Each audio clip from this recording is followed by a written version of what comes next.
Bom dia a todos, bem-vindos novamente ao Cyber e à quarta sessão do dia. Agora vamos ter Paulo Pinto, Securing Cloud and Business Transformation at Fortinet, com o tema Digital Nomads, Supporting Work from Anywhere. Paulo, por favor, pode começar a apresentação. Qualquer questão, estamos aqui em backstage. Até já. Ok, então vá. Muito bom dia a todos. Deixem-me só eu aqui tentar. Agora tenho dois ecrãs um em cima do outro e gostava de saber como é que eu tiro isto aqui. Não consigo ver a minha apresentação. Ops, 1, 2, 3, Castelo. Agora já vejo os slides. Bom dia. Vamos então a isto. Sou Paulo Pinto, portanto, integra a equipa de Business Development Manager da Fortinet em Portugal. E hoje venho-vos falar sobre a necessidade de atualizarmos, digamos assim, parcialmente que seja, o modelo de segurança vigente, de modo a que possamos suportar mudanças na forma de trabalho atual do momento em que vivemos, ok? A mudança que está a ocorrer, e de um modo geral a mudança é uma condição interna que estamos sempre a enfrentar, né? Eventualmente uma única constante, de acordo com o que os filósofos dizem. E a mudança é mais óbvia quando observamos a fronteira entre duas gerações que se sucedem. Se olharmos para o que ocorre hoje em dia, as pessoas mais novas, digamos assim, estão muito mais habituadas a uma mobilidade, a uma utilização de processos digitais e absorvem muito mais rapidamente comportamentos novos, porque não possuem experiência do que se passou antes, não é? De ter que estar a trabalhar num escritório, a deslocação de uma forma tão prolongada como a geração anterior, e são livres de inovar e descobrir novas formas de realizar atividades, não é? O trabalhar remotamente é mais o tema do que vamos falar hoje em dia e é certamente a realidade do período em que vivemos hoje. Não há muito tempo, as empresas necessitavam, mais na época industrial, né, necessitavam ter as pessoas, os seus colaboradores todos juntos, no fundo, para que todo o processo fabril funcionasse como um todo, não é? Numa única localização, com um horário muito bem definido, não é? Entrada de matérias-primas, saída de matérias-primas, a saída de produtos acabados. Portanto, havia uma certa rigidez, uma certa obrigatoriedade de presença física e de cumprimentos de horários. Hoje, um pouco por força das circunstâncias do que tem tido ocorrido, as empresas começaram a compreender que, desde que os objetivos estejam bem definidos e sejam compreendidos pelos colaboradores, e que estes entreguem os resultados nas etapas que são esperadas, a localização física onde esses colaboradores estão não importa, não é? Como resultado, acaba por emergir uma nova classe de trabalhadores, não é? São pessoas cujo trabalho é independente do local e do tempo, não é? E que se denominam hoje em dia de nómadas digitais. A par desses nómadas digitais, há também novos players que entram no mercado com soluções interessantes. A SpaceX, por exemplo, solicitou autorização para lançar uma constelação de satélites de modo a cobrir a Terra com serviços de internet. Isto vai ter impactos muito grandes no nosso dia a dia.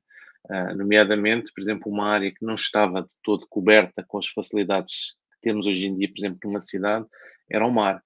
Imagine só o que é o potencial de ter o mar todo coberto com a internet e podermos ver a movimentação dos navios, não só por organismos militares e pelos portos e isso, mas por toda a gente. Acabamos por ter uma visibilidade que nos vai permitir, e às organizações, desenvolver novos serviços e novas atividades sobre essa mesma informação. Tanto com estas transformações e com esta nova geração de trabalhadores, e com o que aí vem, que está com uma aceleração sem precedentes, não é? As interações digitais aumentam exponencialmente a uma taxa nunca antes vista. E isso tem repercussões não só nestas alterações sociais, diria, como também tem repercussões ao nível das organizações. A capilaridade das relações, das interações digitais das organizações também aumenta. Primeiro, pela sua própria infraestrutura, que passa a incluir elementos, dispositivos novos, muito maiores do que o que tinham anteriormente. Okay? Depois, pela interação desses elementos, desses dispositivos, dessa infraestrutura que possui, com todos estes acessos, com todas estas interações digitais. há pouco tempo ainda eram os técnicos que acediam remotamente para fazer intervenções, alguns colaboradores mais privilegiados, mas em empresas específicas. Hoje em dia, isto é um processo geral que cobre transversalmente todos os setores, todas as empresas. E os colaboradores hoje estão não só nas próprias premissas da organização, estão em casa, podem estar de férias, podem estar no aeroporto, podem estar em viagem num país, numa localidade fora do país de raiz onde usualmente trabalham, e depois, mesmo todas as infraestruturas, todos os dados, toda a informação, ou seja, não só os acessos e os dispositivos, como também todos esses dados, não é, também estão espalhados da organização, já não estão confinados a meia dúzia de servidores, também estão na cloud, também têm aplicações que são subscritas como um serviço externamente, e portanto há toda esta capilaridade que cobre, digamos assim, o ecossistema das organizações hoje em dia, a par das mudanças que falámos anteriormente. Com esta rápida disponibilização de acessos, ou como é que foi feita esta rápida disponibilização de acessos? Por um lado, com tecnologia já existente nas organizações, mas o alargamento foi feito muito com base na confiança. Okay?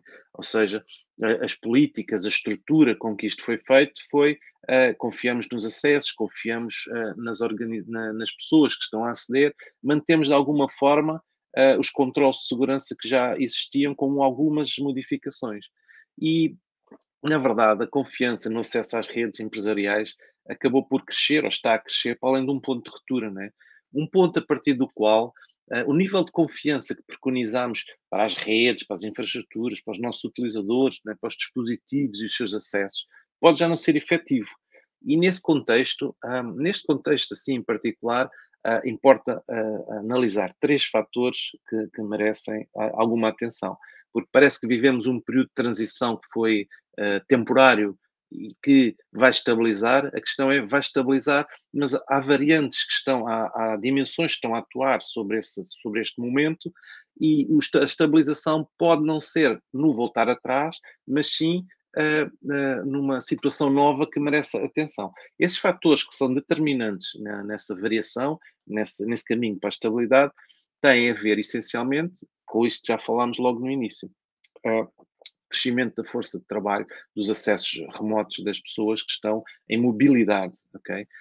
E isto, se a gente comparar com números de cerca de 2019, salvo erro, 2019, 2020, no início da pandemia, nós tínhamos uma força de trabalho, ou seja, colaboradores numa empresa, que estava na ordem dos 4%, ou seja, da totalidade dos trabalhadores, 4% tinham acesso remotos à organização, à infraestrutura da empresa.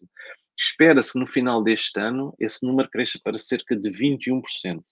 E com esses acessos não vêm só, não são unitários, não é uma pessoa, ou seja, elas também se habituaram a novas formas de trabalho, utilizar o PC, o smartphone, o iPad, portanto há toda uma miríade de dispositivos que também vão ser acrescentados nestes acessos remotos. Portanto, esta é uma dimensão que importa analisar. A segunda dimensão tem a ver com a experimentação que as empresas fazem, ou seja, as infraestruturas que disponibilizam os recursos necessários a todos estes acessos, a estes processos digitais, têm que ser ágeis como nunca foram no passado. E a plataforma de eleição para ter essa agilidade, para fazer essa prototipagem, experimentar, desfazer, acrescentar, acompanhar períodos de pico nos pedidos, é a cloud, por natureza, uma cloud híbrida, porque vão-se buscar recursos a um determinado fornecedor, nomeadamente para aplicações, depois vai-se obter workloads e storage noutro tipo de provider, e portanto vai haver uma dispersão da infraestrutura e dos acessos num ambiente híbrido. E este é outro fator que também impacta na forma como as organizações vão estabilizar após este período de mudança. Ou seja, muitos trabalhadores fora e uma dispersão também dos seus próprios ativos. Por fim, outro fator importante é o número de ataques que estão a ocorrer sobre as organizações e sobre os colaboradores, que têm crescido de forma exponencial. E estes ataques, o ransomware é um dos ataques, digamos assim, privilegiados, ou pelo menos aquele que tem afetado mais o dia a dia das operações, mas também existem ataques dirigidos específicos, por exemplo, a infraestruturas críticas que estão a ocorrer. Portanto, e temos aqui, portanto, um ecossistema empresarial em mudança. Anteriormente falado, uma mudança em termos sociais, do que as pessoas pretendem, do que as pessoas vão exigir, diria, cada vez mais. E temos aqui três vetores que estão a condicionar a forma como esta evolução irá ocorrer. Okay? E uma das questões que é importante é a confiança. A confiança que foi depositada nesta solução, neste tipo de acessos, está na base da evolução que ocorreu. E agora há que controlar, digamos assim, um pouco mais o nível de confiança que estamos a dar. Porque já não é uma solução transitória, como disse, vai estabilizar e quando ela estabilizar terá que ter novas regras, novas políticas, novos modelos de relacionamento. Quando passamos a confiar em qualquer dispositivo ou em qualquer utilizador que acede à rede da empresa, o risco da empresa aumenta, ok? E para mitigar esse risco, temos de atualizar o modelo de segurança vigente, o modelo de segurança que está em operação, face a esta nova realidade. O modelo vigente controla essencialmente zonas e perímetros de segurança, ok? Divide-se, criam-se segmentações muito compartimentadas e em vez disso, com esta, não vamos conseguir fazer isso, estender toda esta compartimentação até a casa de todas as pessoas, até todas as aplicações que estão num ambiente híbrido, nós vamos ter que passar a fazer um controle granular. Quem é quem, com o quê, está a aceder a quê, porquê, tem ou não tem autorização. Ou seja, temos que mudar o modelo para o que se chama um modelo de Zero Trust Access. O modelo em si não é novo, já tem algum tempo. O que é novo é a urgência da implementação deste modelo, porque este modelo, na estrutura anterior, a estrutura de perímetros e segmentação, parece que tinha tempo para ser implementado. Na verdade, atualmente, é premente a sua implementação. O ataque ao perímetro está a ter muito sucesso, a gente vê aqueles ataques de ransomware, a gente vê alvos novos em movimento, não é? Uma janela de oportunidades para muita gente atacar utilizadores não experimentados porque estão numa posição nova, não é? E vai demorar tempo a dar formação a todas estas pessoas até elas ganharem prática.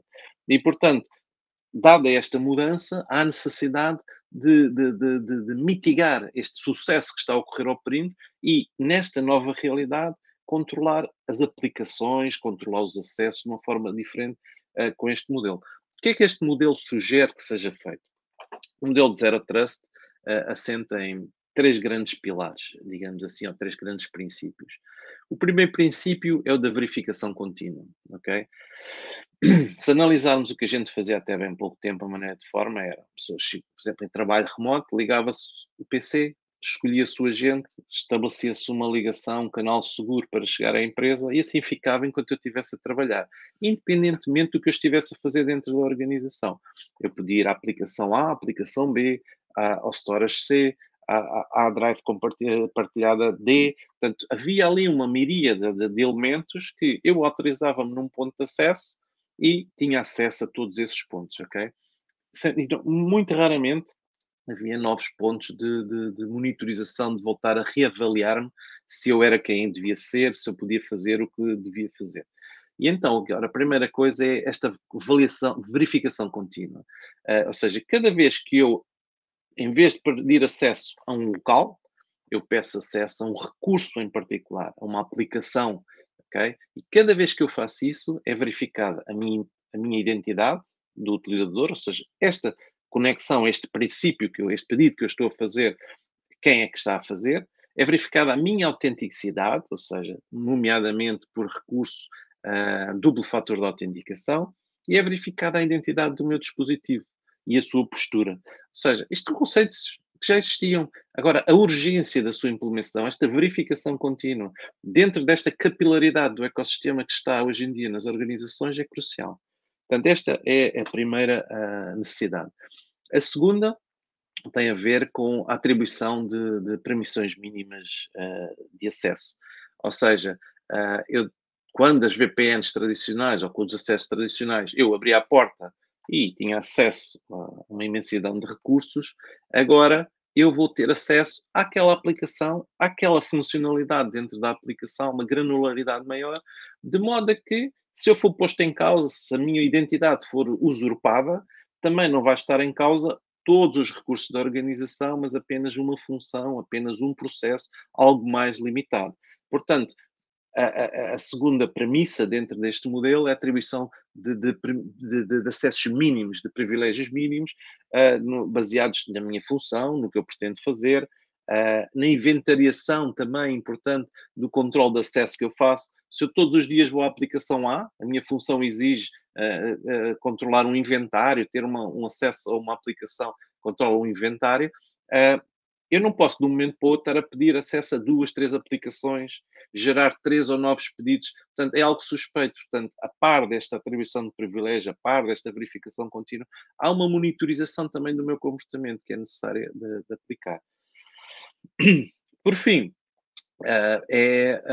assumir o compromisso. Compromisso no sentido da falha, no sentido de já termos sido tratados. Ou seja, partir do princípio que a nossa rede está comprometida, e que existem agentes maliciosos dentro da rede já a executarem ações com fins malignos, sem autorização. Ou seja, não utilizarmos o conceito de zona segura, esta pessoa está dentro do escritório, pode fazer o que lhe apetecer, esta pessoa está a aceder remotamente, pode fazer o que apetecer, não permitir que isso aconteça, mas partir do princípio que esta pessoa pode não ser quem diz ser, o pedido que está a ser feito pode não ser o autorizado e, portanto, voltar novamente a verificar a sua identidade, o seu pedido de acesso, a sua autorização, se o comportamento dela é o normal ou não é, se os privilégios são adequados ou não são. Ou seja, e considerar de uma forma geral que as ameaças externas e internas existem na rede em todos os momentos e ao mesmo tempo. Okay? Portanto, estes são os princípios de implementação.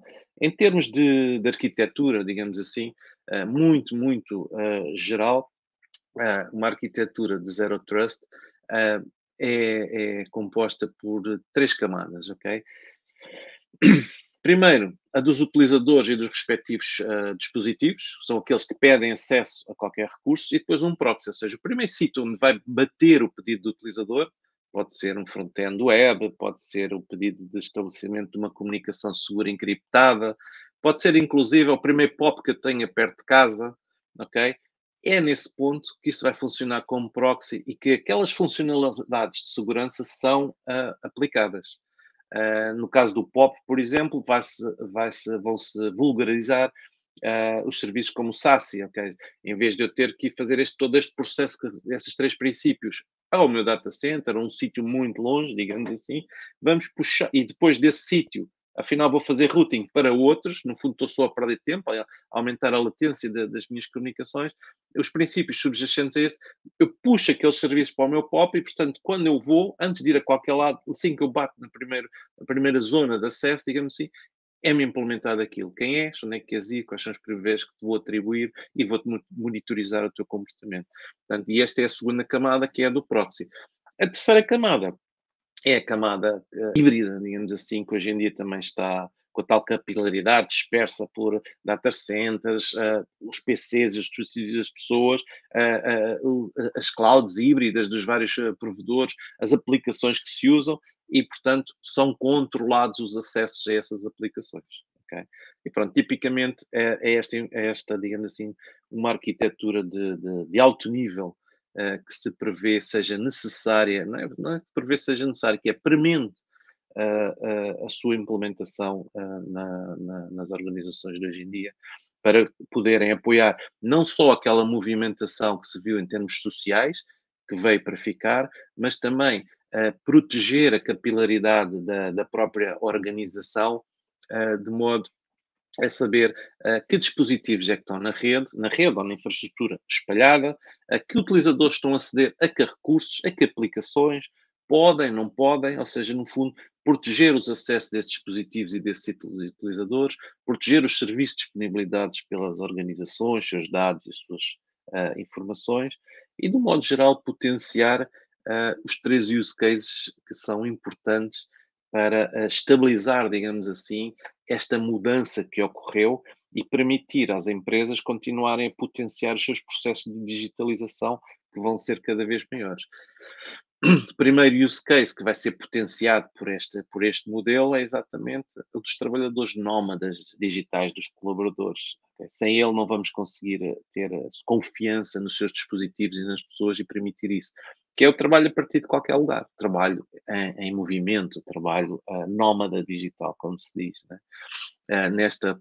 Nesta parte, no caso de trabalhador remoto, né, a autenticação será feita com base no local, deixa de ser feita, ou seja, não é por ele estar num sítio longe ou por estar no escritório que vai ter mais ou menos acessos.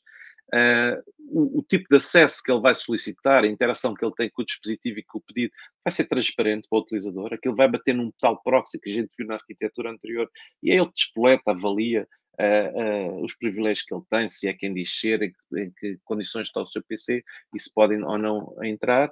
Né? Ele não precisa de saber que software é que vai utilizar para aquilo. Ele precisa saber é que aplicação é que eu quero usar e como sei que posso solicitar a autorização e ser controlado e gerido dentro desse contexto. O que é que isto vai fazer? A experiência do utilizador vai melhorar e a segurança e a confiança no acesso dos utilizadores também vai ser melhorada, monitorizada e otimizada.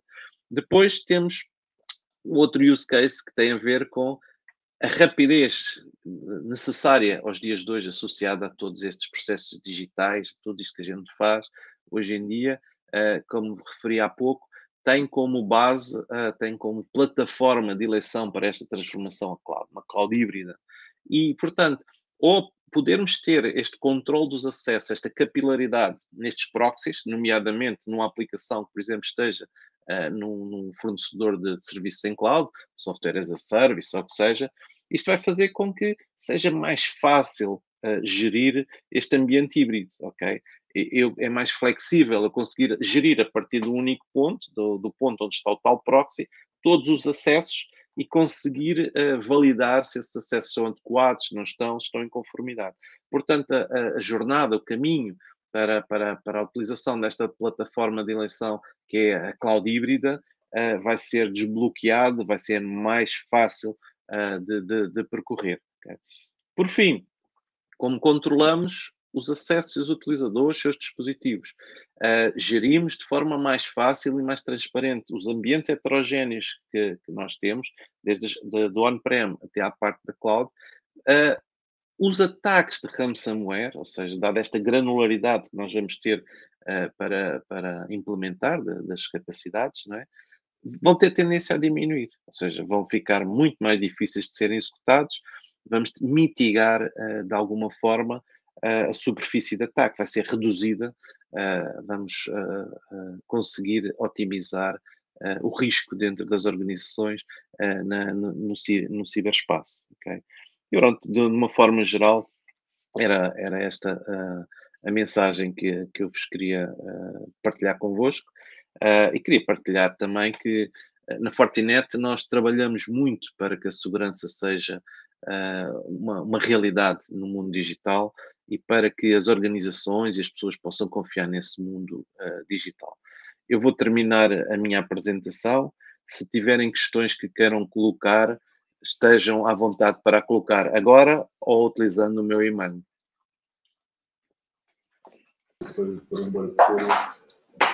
Bom dia, Paulo. Obrigado pela apresentação. Sim, eventualmente optando pela questão do e-mail, que nós aqui no chat houve ali uma outra interação, mas questões não houve, porque também foi bastante conclusiva a apresentação. De qualquer das maneiras, volto a reforçar que quem tiver questões pode enviar e-mail para o Paulo, então interagir através da plataforma no separador de expositores. Okay. Não sei se o Paulo quer acrescentar mais alguma informação. Não, se não há perguntas, como direm, em tempo real, não é? Se as perguntas serão posteriores, sim. Não tenho... Temos agora uma questão. Surgiu agora aqui uma questão, Paulo. Tem uma questão. Deixa-me eu encontrar onde é que está a plataforma. Está aqui. Diga. Eu vou editar para ver se colocar aqui, está bem? Se é mais prático. Força. Assim. Pronto, é do Noel Parreira, que é a seguinte: existe alguma tecnologia com recurso à inteligência artificial para alterar dinamicamente as permissões de um dado utilizador que apresenta um comportamento atípico, nomeadamente analítica? Quer que repita? Não, do modo geral, portanto, alterar, ou seja, controlar o acesso do utilizador em função dos seus próprios comportamentos, digamos assim. Ou seja, se for detectado um comportamento pouco usual do utilizador, portanto, tem a ver com aquela parte dos privilégios que são dados e depois da monitorização que é feita sobre esses privilégios. Isto está-se a tornar comum nas plataformas ou nas soluções de EDR. Ou seja, a própria monitorização já tem inteligência artificial no sentido em que vai modelar o comportamento do utilizador e os processos que correm dentro da própria máquina, ok?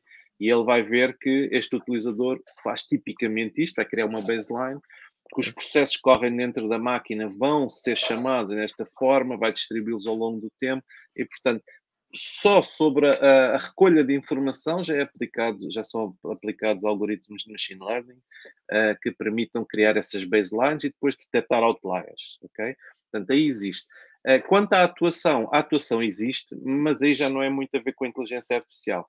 Quando esta inteligência artificial detecta esse comportamento anómalo, avisa as plataformas centrais, o elemento que esteja no controle, no caso da Fortinet é o FortiGuard, e o próprio equipamento pode criar regras temporárias, pode isolar máquinas, dispositivos, acessos, e pode até isolar parcialmente, não na sua totalidade. Não sei se esclareci a questão. Do Noel. Penso que sim. Aproveito para agradecer ao Noel pela questão. Penso que sim, que não indicou mais nada. Penso que também foi bastante esclarecedor. Pronto, Paulo, agradeço a presença. Obrigado Para quem também. tiver mais questões podem interagir através da plataforma. E pronto, vamos depois avançar para o 12h10, para a próxima sessão. Agradecendo mais uma vez ao Paulo pela presença. Obrigado. Muito bom dia a todos. Bom dia, obrigado.